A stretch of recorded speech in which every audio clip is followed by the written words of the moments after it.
Our top story this morning: continued divisions within the Conservative Party over the Islamist row, as Lee Anderson doubles down and refuses to apologise over his comments about Sadiq Khan last week. Last night he spoke exclusively with Patrick Christie's. My inbox has exploded with support. I cannot keep up with my WhatsApp messages, my text messages, my Facebook messages, Instagram, whatever social media platform I'm on. The amount of support coming through is absolutely phenomenal. They're saying, Lee, please speak out for us. Don't back down. Don't apologise, because you're speaking for millions of people across the country. However, the Prime Minister has criticised Mr Anderson's comments, as the Prime Minister claims that he is proof Britain is not racist. The most important thing is that the words were wrong. They were ill-judged, they were unacceptable, and that's what I believe, and that's why the whip has been suspended. And I think everyone can see that tensions are already running high, and what I want to do, I think what the country wants to see, is the heat taken out of this debate, and I think that's the right thing to do. Well, responding to Mr Anderson's comments from last week, this is what the London Mayor had to say. It's been more than 2 days now since the senior Conservative made comments that were clearly racist, anti-Muslim and Islamophobic, and still no firm condemnation from the leader of the Conservative Party, the Prime Minister. The problem is you have a senior Conservative saying things that are clearly racist, anti-Muslim and Islamophobic. That's leading to an environment where anti-Muslim crime is spiralling, and what they're doing is pouring petrol on the flames of Islamophobia. So Sadiq Khan, using that term clearly racist, and he used it twice there. Olivia Utley, how are you gauging this?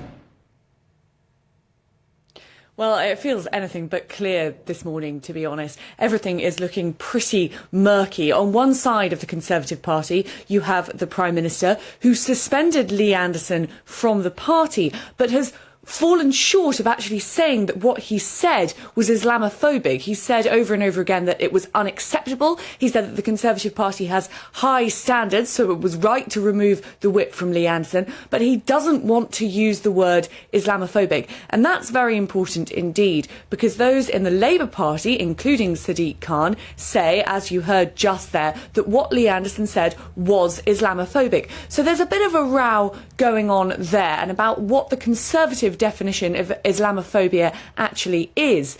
But perhaps in a more problematic twist for Rishi Sunak, there are arguments from within the Conservative Party as well over whether Lee Anderson said was unacceptable at all. Suella Braverman, the former Home Secretary, has tweeted today suggesting that the reaction to Lee Anderson speaking those words, that the fact that he had the whip removed, was hysterical. And she says that what we need to do is tackle Islamist behaviour head on, something which she thinks we're essentially ignoring with this sort of semantic row over exactly what Islamophobia means.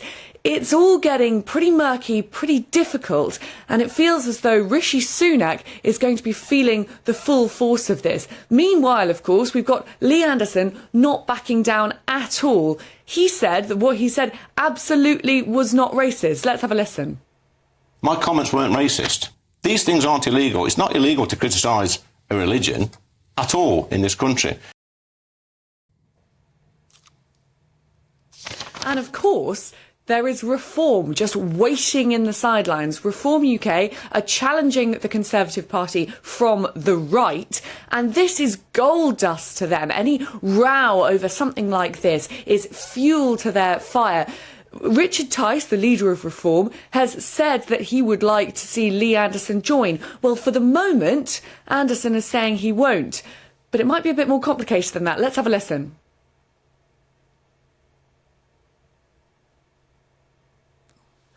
Don't have the clip there. Yeah. But he is saying that he wouldn't rule out joining reform. So this is getting very, very difficult for the Prime Minister. And of course, let's not forget that this is all set against the backdrop of this very, very tricky by-election in Rochdale this Thursday. Finding himself once again between that rock and a hard place, the Prime Minister there. Olivia, thank you. Headline front of the Express today, and they're saying, get him back. Tories rally round race row Lee Anderson. We're asking you, watching and listening at home today, where do you stand on all of this? Are you any the wiser? Is it any clearer to you? Lee Anderson saying it's not racist and it's certainly not illegal, anything he's had to say. So somebody just sort of point out the racist bits and we'll discuss those today. Joining us now to discuss this further, Deputy Leader of Reform, Ben Habib. Ben, what do you make of this whole hoo-ha?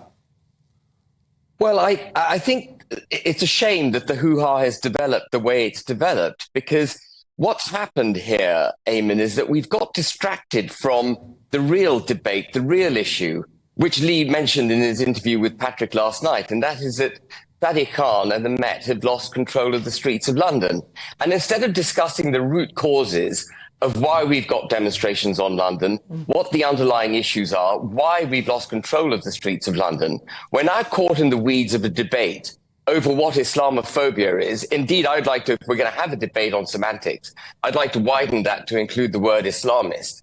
And we've got caught in this kind of identity politics, which is absolutely delightful for Sadiq, because he can wrap himself in the cloak of a minority being pilloried by Lee, making all the points that Sadiq Khan loves to make. He trades on identity politics. And sadly, what he's been given is fuel for his fire in this respect. What I think Lee needed to do was to stay away from words like Islamist, which none of us really know what the meaning of it is. You know, what is an Islamist? Is that an extreme Muslim, or is that just a general term applied to all Muslims? And so we get caught in those weeds in that debate.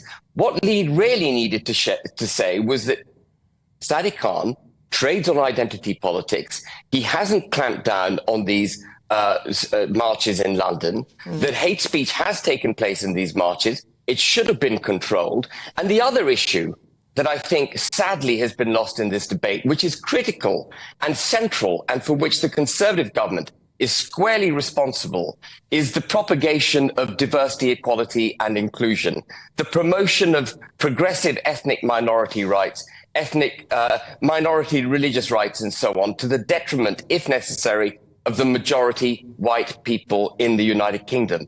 And it is DEI, a policy that is embedded in the regulatory and legal framework of institutions in the United Kingdom now, including the Met, which has been put there in large part by the Conservative government. Lee's criticisms of losing control of the streets of London, Lee's criticisms of the Met, should have been equally directed to his colleagues in government.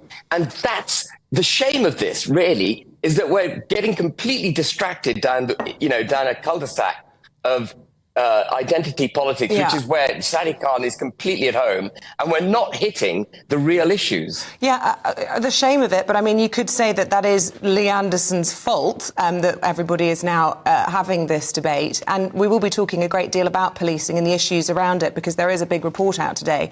But specifically to your point about how Sadiq Khan stands to gain from this, Reform stands to gain from this as well. Let's not pretend they won't. I mean, there's a strong chance, isn't there, that Richard Tice's overtures that have been put out there could be picked up by Lee Anderson. In fact, he's pretty much a de facto Reform MP now, whilst he's suspended.